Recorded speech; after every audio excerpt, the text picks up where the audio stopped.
Hello everyone, রোশনাই ধারাবাহিকের আজকের পর্বে দেখবেন গরিমা রোশনাইয়ের নামটা শুনে ফ্রাস্ট্রেটেড ফিল করে। চিৎকার করতে থাকলে আরণ্যক বলে, তুমি এতটা উত্তেজিত হইও না, ডাক্তার কিন্তু বারণ করেছে এতটা এক্সাইটেড হতে। আর তাছাড়া আমি তো তোমায় বলছি যে চলে গেছে, তাকে নিয়ে আর আলোচনা করে তো লাভ নেই। তুমি নিশ্চয়ই তাড়াতাড়ি সুস্থ হয়ে উঠবে, ডান্স করতে পারবে। আর ঠিক সেই সময় বাড়ির প্রত্যেকে বলে, তোমাকে কথা দিতে হবে বাদশা, যে রোশনাই যদি কোনোদিন ফিরে আসে তোমার সাথে যোগাযোগ করতে চায় তুমি কথা বলবে না।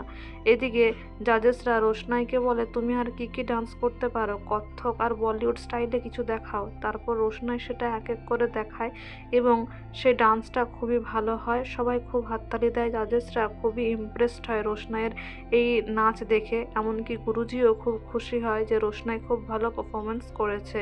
এদিকে রোশনাই তার মাকে মনে করতে থাকে, তার মায়ের আশীর্বাদ মনে করতে থাকে। এদিকে গুরুজি বলে, আপনার কেমন লাগলো মেয়েটার নাচ? তখন সেই গুরুজি বলেন, এখনকার ছেলে মেয়েরা তো ছোট থেকেই নাচ শেখে, তেমন কিছু না। এদিকে গুরুজি মনে মনে বলে, নিশ্চয়ই মেয়েটাকে আপনি আগে থেকেই জানেন, নয়তো আপনি এইভাবে কথা বলতেন না, এতটা কৌতূহল দেখাতেন না। এদিকে গরিমাকে তার মা বলে যে, তুমি এই বাড়িতে কেন থাকতে চেয়েছো?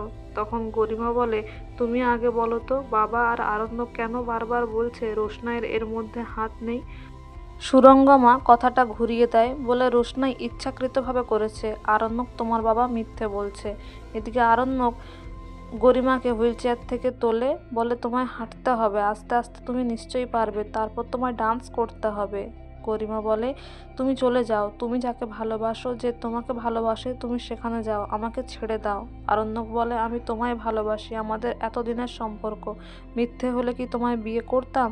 এদিকে রোশনাই আসে গরিমার গুরুজির কাছে আর বলে, একদিনের জন্য হলেও তো আমি আপনার কাছে নাচ শিখেছিলাম, তাই আজকে এই জায়গায় এসেছি, আমি প্রণাম করতে চাই। তখন গুরুজি রোশনাইকে বাধা দেয় আর রোশনাই বলে, আমি আমার মায়ের শিক্ষা অমান্য করতে পারি না। তাই গুরুজির পায়ের পাশে মেঝেতে হাত ঠেকিয়ে রোশনাই প্রণাম করে, যা দেখে গুরুজি খুব খুশি হয়, ইমপ্রেসড হয়, বলে, রোশনাই খুবই স্পেশাল। বাকি স্টুডেন্টরা বলে, ও কি করে নাচ করতে পারলো, নিশ্চয়ই গুরুজিই নামটা দিয়ে দিয়েছে।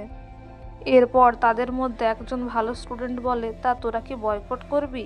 কি বলবি যে কাজের মেয়ে নাচ করছে বলে তোরা নাচবি না? কিন্তু এমন তো কিছু কোথাও লেখা নেই।